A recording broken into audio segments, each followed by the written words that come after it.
Hello everyone, my name is Ananya Rajput and I'm a student of UPS Dehradun. So today I'll be talking about a very famous case under Indian Contract Act, that is Carlyle versus Carbolic Smokeball Company. Now the English contract law has evolved in different dimensions, leading to various landmark cases have shaped its concept by placing scenarios that put the judicial minds under thought. Now, Carlyle versus Carbolic Smokeball Company is one such landmark case that has earned a name and a necessary reference for law students.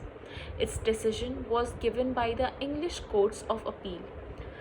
The most importantly, it became a landmark judgment due to its notable and curious subject matters. Let's get into the facts of this case.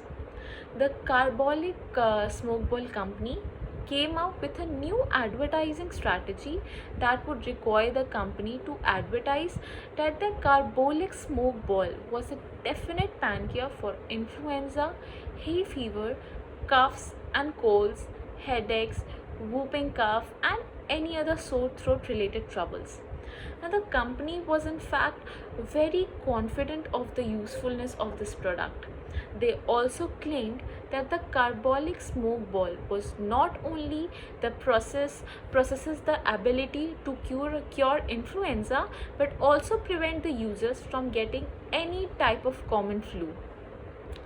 However, the main crux of their advertisement was that the company stated that any person who catches coughs or cold or gets affected by influenza, even after using their product, that was carbolic smoke ball, such a person would be entitled to claim £100 from the company, provided that the product has been used for a certain specified period of time, that was 2 weeks 3 times a day. Now, the company also stated that it had also gone as far as to deposit £1,000 in a certain alliance bank. Now, this deposit was made by the company in the event of any claims that could be made in lieu of their advertisement. The plaintiff, Carlyle, followed all the procedures of using this carbolic smoke ball, but even after knowing the procedure, she still caught the flu. Now, consequently, she filed a suit against the carbolic smoke ball company. Her claim was £100 from the company, as the company advertised their products as such.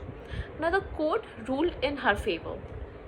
Now, in a nutshell, Justice Lindley stated that the advertisement shall be treated as an express promise. According to this promise, anyone who contracts the flu despite the preventive capacity of the smoke ball as claimed by the company will be paid £100, provided that the ball is utilized as per the directions, that was 3 times daily for 2 weeks. Now, this is one of the most frequently cited cases in the English common contract law. It is a perfect example of unilateral contracts. It also points out the problems associated with unilateral contracts. This case also helps in understanding the basic essentials of normal contracts, as this is a case of exceptions to these principles owing to lack of need for acceptance of offer and consideration. Now, the commercial uncertainties created due to such a vacuum is unilateral contract. It also affects the concept of privity of contracts. Thus, this case has become a foundation case for contract law. It is a very famous case of contract law. All together, the judgment was well put together. However, the underlying implication of the judgment have become an evergreen subject to debate in commercial circles. Thank you.